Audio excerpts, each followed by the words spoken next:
Haha, masih jualan beginian? Hidupmu segini-segini saja ya? Memangnya mau jadi apa kalau cuma dagang di pinggir jalan begini?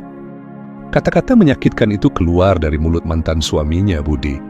Dengan tatapan meremehkan, ia menertawakan Santi yang sedang berjualan takjil di pinggir jalan. Tapi Budi tidak tahu wanita yang ia hina hari ini bukan lagi Santi yang dulu. Ia juga tidak tahu bahwa Santi kini adalah istri seorang bupati. Bagaimana semua ini bisa terjadi? Saksikan kisah selengkapnya sampai akhir. Sebelum lanjut ke dalam ceritanya, seperti biasa, absen dulu di komentar ya. Dari daerah mana kamu berasal? Dan jam berapa kamu nonton video ini?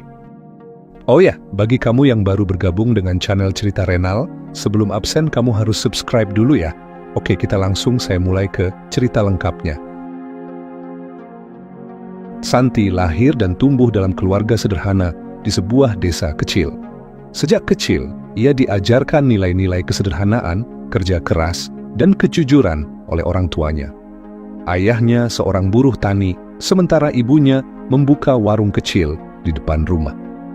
Meskipun hidup mereka sederhana, kebersamaan selalu menjadi hal utama dalam keluarga mereka. Sejak remaja, Santi dikenal sebagai gadis yang sabar dan hormat kepada orang lain. Ia jarang mengeluh meskipun hidupnya penuh keterbatasan. Setiap hari, ia membantu ibunya di warung dan terkadang ikut ayahnya ke sawah. Baginya, kebahagiaan tidak diukur dari harta, tetapi dari ketulusan dan manfaat bagi orang lain. Ketika dewasa, Santi bertemu dengan Budi, seorang pria dari keluarga terpandang di kota. Budi berpendidikan, berasal dari keluarga kaya, dan memiliki bisnis di berbagai bidang. Awalnya, Santi tidak pernah membayangkan bisa menjalin hubungan dengan seseorang seperti Budi. Namun, Budi tertarik pada Santi. Kesederhanaan dan kelembutannya membuatnya merasa nyaman. Dalam hidup yang penuh kemewahan, ia justru menemukan ketenangan saat bersama Santi. Hubungan mereka semakin serius hingga akhirnya Budi melamar Santi. Lamaran itu mengejutkan banyak pihak, terutama keluarga Budi. Bagi mereka, Santi bukan calon menantu yang ideal karena status sosial yang berbeda. Ibunya Budi menolak hubungan itu. "Kamu bisa mendapatkan wanita yang lebih pantas," katanya. Namun, Budi tetap bersikeras. Ia yakin kebahagiaan tidak ditentukan oleh latar belakang seseorang. Setelah banyak perdebatan, mereka akhirnya menikah.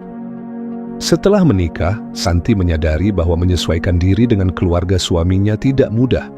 Rumah keluarga Budi besar, mewah, dan penuh aturan yang asing baginya. Ia merasa setiap gerak-geriknya diperhatikan dan dinilai. Ibunya Budi tetap bersikap dingin. Setiap kali keluarga besar berkumpul, Santi jarang diajak berbicara. Jika ia mencoba berpendapat, selalu ada tatapan meremehkan. "Santi, kamu tidak perlu ikut membahas bisnis keluarga," ucap mertuanya suatu kali. Santi hanya tersenyum tipis dan memilih diam agar tidak menimbulkan konflik. Dalam rumah tangga, Santi berusaha menjadi istri yang baik. Ia mendukung Budi dalam segala hal dan berusaha menjadi bagian dari keluarga besar suaminya. Namun, meskipun ia mencoba menyesuaikan diri, tetap terasa bahwa ia belum benar-benar diterima. Budi yang awalnya penuh perhatian perlahan berubah. Ia masih bersikap baik, tetapi tidak lagi sehangat dulu.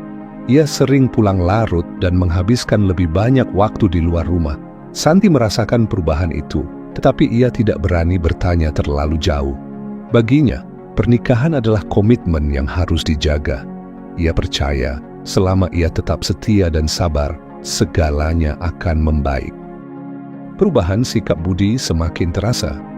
Ia tidak lagi memperlakukan Santi dengan hangat seperti dulu. Pulang larut malam menjadi kebiasaan dan alasan sibuk semakin sering terdengar. Jika dulu selalu ada waktu untuk berbincang, kini sekadar menatap mata Santi pun sulit. Santi mencoba mengerti, mungkin Budi lelah atau banyak pikiran, tapi tanda-tanda lain mulai muncul, bau parfum asing di kemeja, pesan-pesan yang dihapus, dan sikapnya yang semakin dingin. Suatu malam, Santi memberanikan diri bertanya, "Mas, ada yang berubah?" Budi menghela napas. "Kamu terlalu banyak berpikir. Jangan mencari masalah yang tidak ada. Namun firasat seorang istri jarang salah. Kebenaran akhirnya terungkap dengan cara yang menyakitkan. Saat menghadiri acara keluarga, Santi mendengar sepupu Budi berbicara di telepon. Iya, Budi makin dekat sama perempuan itu. Cantik, kaya, lebih cocok buat dia. Santi terpaku. Ia ingin mengabaikannya. Tapi semuanya mulai masuk akal. Ia tidak langsung menghadapi Budi, memilih diam dan mencari kepastian. Hingga suatu malam, ponsel Budi berbunyi saat ia tidur.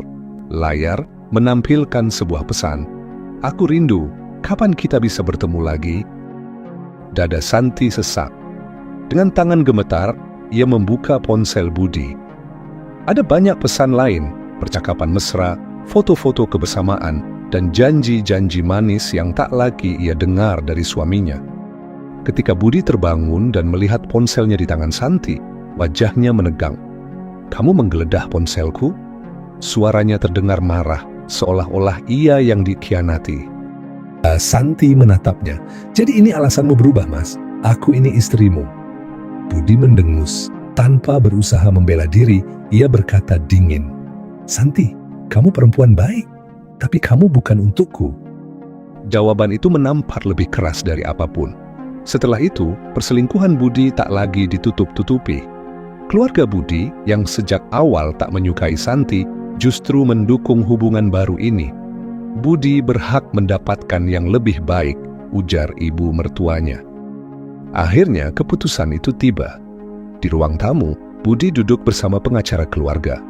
Sebuah surat cerai disodorkan. Kami ingin menyelesaikan ini dengan baik, kata pengacara itu. Santi menatap kertas itu. Tangannya gemetar, hatinya masih berharap ini hanya mimpi buruk. Tapi ini nyata. Ia menoleh ke arah Budi, mencari tanda penyesalan. Tapi yang ia temukan hanya ekspresi datar. Menahan air mata, Santi mengambil pena dan menandatangani surat itu. Saat tinta menempel di kertas, segalanya berakhir. Santi, yang dulu masuk rumah ini sebagai istri, kini keluar sebagai janda. Dengan koper kecil, ia melangkah pergi. Tidak ada yang mengantar, tidak ada yang peduli. Di dalam hatinya hanya ada satu pertanyaan, apa salahku? Namun ia tahu, jawaban itu tak akan pernah ia dapatkan. Santi pulang ke rumah orang tuanya, rumah kecil yang dulu penuh kehangatan. Tapi kali ini, ia kembali dengan hati yang kosong dan luka yang menganga. Hari-hari pertama setelah perceraian terasa berat bagi Santi. Di tengah kesedihan itu, ada satu hal yang tetap sama, kehangatan keluarganya.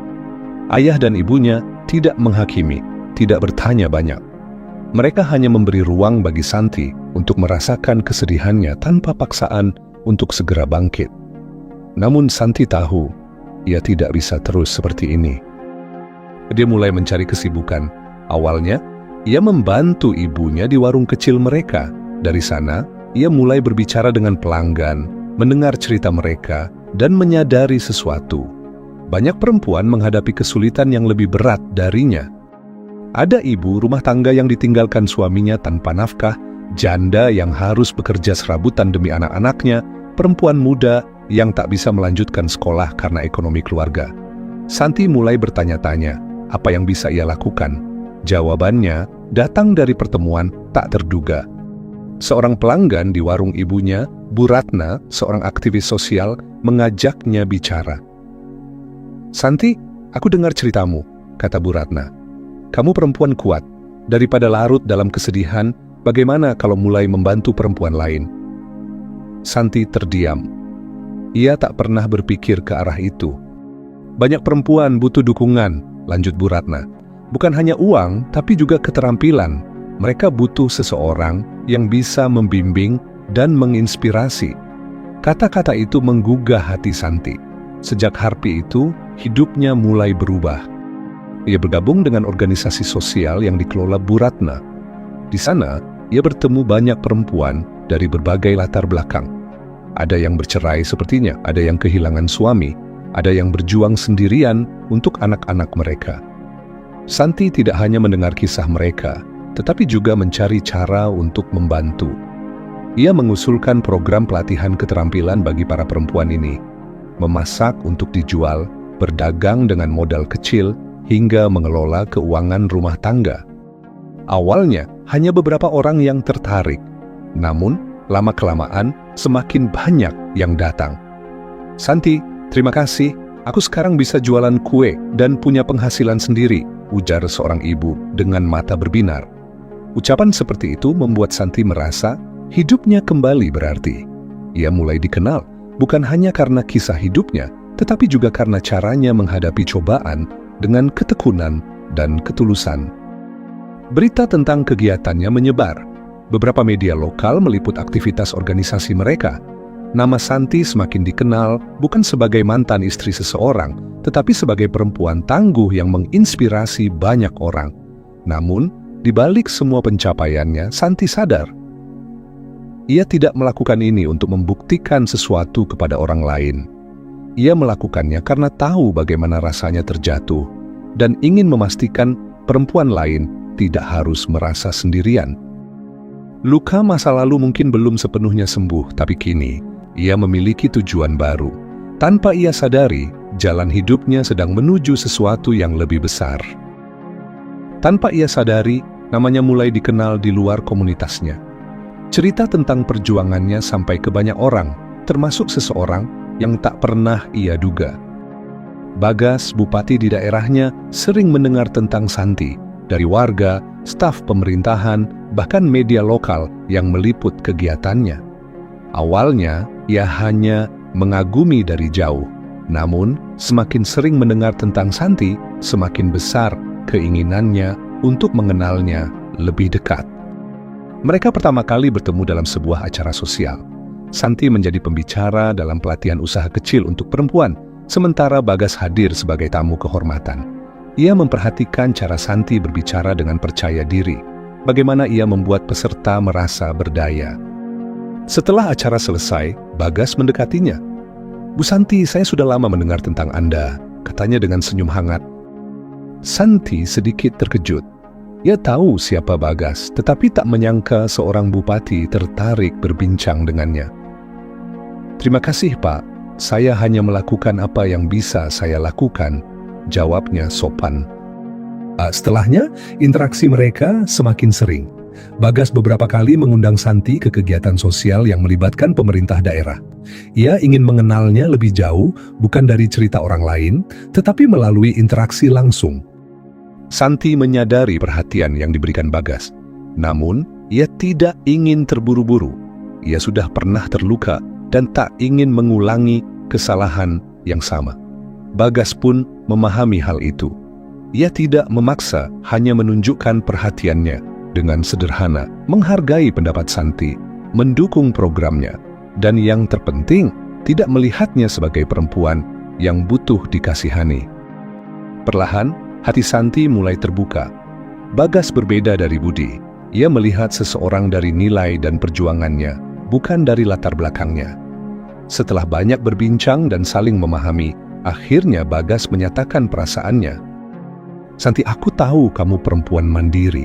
Kamu tidak butuh siapapun untuk membuktikan siapa dirimu. Tapi aku ingin berada di sampingmu, bukan untuk mengubahmu, tapi untuk berjalan bersama." Kata-kata itu menyentuh hati Santi. Bagas tidak menjanjikan kemewahan, ia hanya ingin menjadi seseorang yang ada untuknya. Santi akhirnya menerima lamaran Bagas. Namun, ia menegaskan satu hal, ia tidak ingin pesta besar-besaran. Tidak ada liputan media, tidak ada undangan pejabat, hanya keluarga, sahabat, dan orang-orang terdekat. Bagas menghormati keinginannya. Pernikahan mereka berlangsung sederhana dan hangat. Tak lama setelah menikah, Santi tetap menjalani aktivitasnya seperti biasa. Ia tetap aktif dalam kegiatan sosial, turun ke lapangan, dan membantu perempuan lain. Tidak ada yang berubah, kecuali satu hal. Kini, ia memiliki seseorang yang selalu mendukungnya. Menjadi istri seorang bupati tidak mengubah siapa Santi sebenarnya. Ia tetap sederhana, tetap bekerja keras, dan tetap tidak suka menonjolkan diri. Saat bulan Ramadan tiba, Santi kembali melakukan kebiasaannya sejak lama, berjualan takjil di pinggir jalan. Bukan karena ia butuh uang, Bagas bisa memberikannya semua yang diperlukan. Tapi bagi Santi, berjualan bukan sekadar mencari penghasilan. Itu tentang kebersamaan, merasakan kehidupan masyarakat secara langsung, dan tetap membumi meskipun ia kini istri seorang bupati. Setiap sore menjelang maghrib, Santi sudah siap di lapaknya. Meja kecil terhampar di trotoar, dipenuhi aneka makanan ringan untuk berbuka puasa. Ada kolak pisang, bubur sumsum, es buah, dan gorengan yang selalu laris. Orang-orang yang lewat tidak menyangka bahwa perempuan yang mereka lihat setiap hari itu adalah istri bupati. Tidak ada perhiasan mencolok, tidak ada mobil mewah di dekatnya.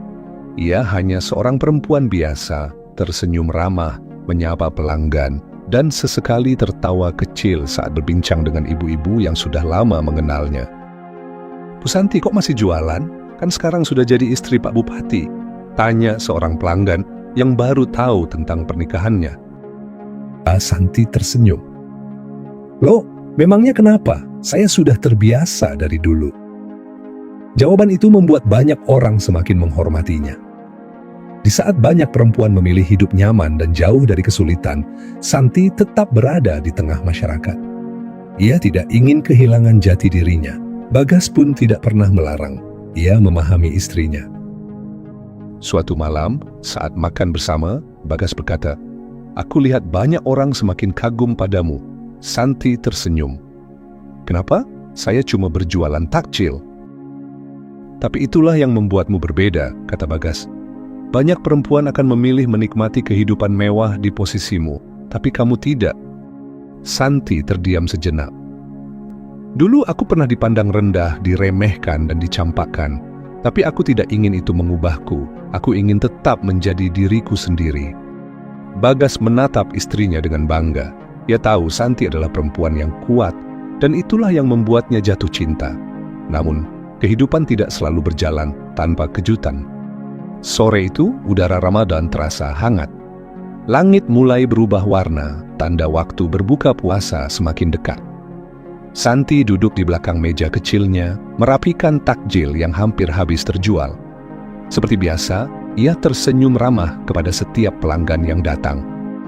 Sekitar lapaknya, suasana ramai.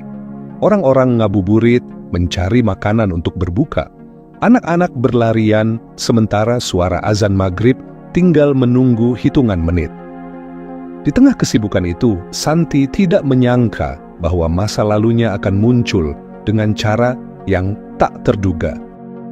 Dari kejauhan, seorang pria dan wanita berjalan mendekat. Pria itu mengenakan kemeja mahal, sementara wanita di sampingnya memakai perhiasan mencolok. Wajah mereka tidak asing, Budi dan ibunya. Santi yang sedang melayani pelanggan merasakan dadanya sedikit bergetar. Tak disangka mereka berdiri di depannya, di tempat yang telah menjadi bagian dari hidupnya selama ini. Namun, berbeda dengannya yang terkejut, Budi dan ibunya tampak tidak mengenalinya. Sejenak mereka berhenti. Mata Budi menyapu jajaran makanan di meja, lalu tertawa kecil. "Orang seperti ini kok masih ada ya? Jualan di pinggir jalan begini, apa nggak malu?" katanya sambil menggeleng. Santi tetap diam. Ia memasukkan kolak ke dalam plastik. Ibunya ikut menimpali. "Pantas saja dulu nggak cocok jadi menantu keluarga kita." Beberapa pelanggan menoleh. Ada yang tampak tak nyaman, tapi tak satu pun yang bersuara. Santi masih diam. Dulu mungkin ia akan terluka. Dulu mungkin ia akan menangis. Tapi sekarang ia hanya merasa kasihan. "Jualan begini bisa laku berapa sih?" Budi menyeringai sinis. Tanpa peringatan, tangannya menyambar satu plastik kolak di meja dan melemparkannya ke tanah. Plastik itu pecah, kuah kolak mengalir di aspal. Orang-orang terkejut. Santi tetap diam. Ia menatap Budi, bukan dengan marah, tapi dengan ekspresi yang sulit dijelaskan. Ada ketenangan di wajahnya. Budi tersenyum puas. "Begini nasib perempuan miskin yang nggak bisa mempertahankan suami," katanya. Santi menarik napas pelan, lalu meraih kain lap untuk membersihkan sisa kolak yang tumpah. Para pelanggan masih diam. Beberapa tampak ingin mengatakan sesuatu, tetapi ragu. Namun, Tanpa mereka sadari, dari arah jalan, sebuah mobil SUV hitam berhenti di pinggir trotoar. Beberapa orang yang mengenali kendaraan itu mulai berbisik, menyadari siapa yang ada di dalamnya. Pintu mobil terbuka dan seorang pria turun. Dialah suami Santi, bupati yang dikenal karena ketegasannya, tapi juga kebaikan hatinya. Langkahnya mantap saat ia berjalan ke arah lapak. Seketika, suasana berubah. Orang-orang mulai memperhatikan. Santi, suaranya terdengar tenang, tapi penuh perhatian. Santi menoleh dan dalam sekejap, wajahnya yang semula penuh ketenangan berubah sedikit terkejut. Ia tidak menyangka suaminya datang pada saat seperti ini. Budi, yang masih berdiri tidak jauh dari sana, ikut menoleh. Awalnya, ia tidak mengenali pria itu. Namun, saat melihat ajudan berseragam turun dari mobil, tubuhnya menegang. Ibu Budi juga mulai merasa ada yang tidak beres. "Siapa itu?" bisiknya pada Budi. Pria itu melangkah lebih dekat. Ia menatap Santi dengan ekspresi cemas, lalu melihat ke arah sisa kolak yang masih berceceran di tanah. "Ada apa ini?" tanyanya. Nada suaranya berubah sedikit tajam. Beberapa pelanggan yang sejak tadi hanya diam mulai berani bersuara. "Tadi ada yang melecehkan dagangan Bu Santi, Pak," kata seseorang. Suami Santi mengerutkan dahi. Tatapannya beralih ke arah Budi dan ibunya. Barulah saat itu, Budi benar-benar menyadari siapa pria yang berdiri di depannya. Wajahnya langsung pucat. Ini cuma salah paham," katanya tergagap. Namun, ajudan bupati yang berdiri di dekat mobil sudah memperhatikan situasi dengan serius. Ia melangkah maju, bersiap bertindak. "Tunggu!" Suara Santi terdengar lembut, tapi tegas. Semua orang langsung terdiam. Santi menatap suaminya sejenak, lalu tersenyum tipis. "Tidak perlu," katanya, sambil menggeleng pelan. Budi dan ibunya masih terpaku. Mereka tidak percaya bahwa wanita yang mereka hina beberapa menit lalu ternyata adalah istri seorang bupati. Ibu Budi, yang sejak tadi merasa di atas angin, kini terlihat panik. "Budi, kita pergi sekarang," bisiknya, menarik lengan putranya. Namun sebelum mereka bisa melangkah, Santi menatap mereka dengan sorot mata yang tenang. "Kalian tidak perlu takut," ucapnya. "Aku tidak akan membalas apapun. Hidup selalu punya caranya sendiri untuk mengajarkan kita pelajaran." Budi menundukkan kepala, wajahnya merah menahan malu. Ia tidak mampu berkata apa-apa. Santi lalu kembali menatap suaminya dan tersenyum lembut. "Ayo, kita pulang," katanya. Suaminya mengangguk lalu meraih tangan Santi dengan penuh kasih. Mereka berjalan pergi, meninggalkan Budi dan ibunya yang masih terdiam di tempat. Orang-orang yang menyaksikan kejadian itu kini melihat Santi dengan kekaguman yang berbeda. Santi tidak membalas dengan kemarahan. Ia membalas dengan kebesaran hati. Budi dan ibunya masih berdiri kaku di tempatnya.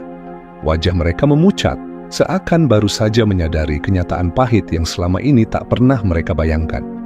Santi, wanita yang selama ini mereka remehkan, ternyata bukan hanya sekadar perempuan biasa. Ia kini adalah istri seorang bupati, seseorang yang jauh lebih terpandang dari mereka. Namun bukan status itu yang membuat mereka terpukul. Yang benar-benar membuat mereka terdiam adalah sikap Santi yang tetap tenang, tanpa sedikit pun menunjukkan kemarahan. Santi menatap mereka, lalu menarik napas perlahan. "Aku tidak marah," ucapnya lembut. Orang-orang di sekitar yang masih menyaksikan kejadian itu terdiam, menunggu kelanjutan ucapannya. "Aku tidak dendam," lanjutnya. "Karena sejak dulu aku sudah belajar bahwa hidup akan selalu memberikan balasan yang setimpal. Bukan aku yang membalas, tapi waktu." Budi menundukkan kepala, napasnya terasa berat. "Aku pernah mencintaimu, Budi," kata Santi lagi, suaranya stabil tanpa emosi berlebihan. "Aku pernah menerima semua perlakuan buruk dari keluargamu, berharap bisa diterima. Tapi akhirnya, aku menyadari satu hal." Ia berhenti sejenak menatap lurus ke mata Budi. Kebaikan tidak bisa dipaksakan, tidak semua orang bisa melihat ketulusan, dan tidak semua orang bisa menghargai kesederhanaan. Ibu Budi meremas tangannya sendiri. Wajahnya yang tadi penuh kesombongan, kini berubah gelisah. "Aku tidak pernah menyesali masa laluku," lanjut Santi. "Karena tanpa semua itu, aku tidak akan menjadi seperti sekarang.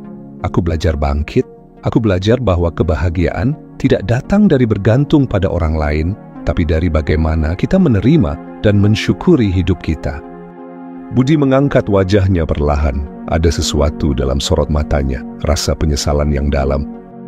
"Tapi aku bersyukur kalian pernah hadir dalam hidupku. Kalian mengajarkan aku arti kesabaran dan arti ketegaran."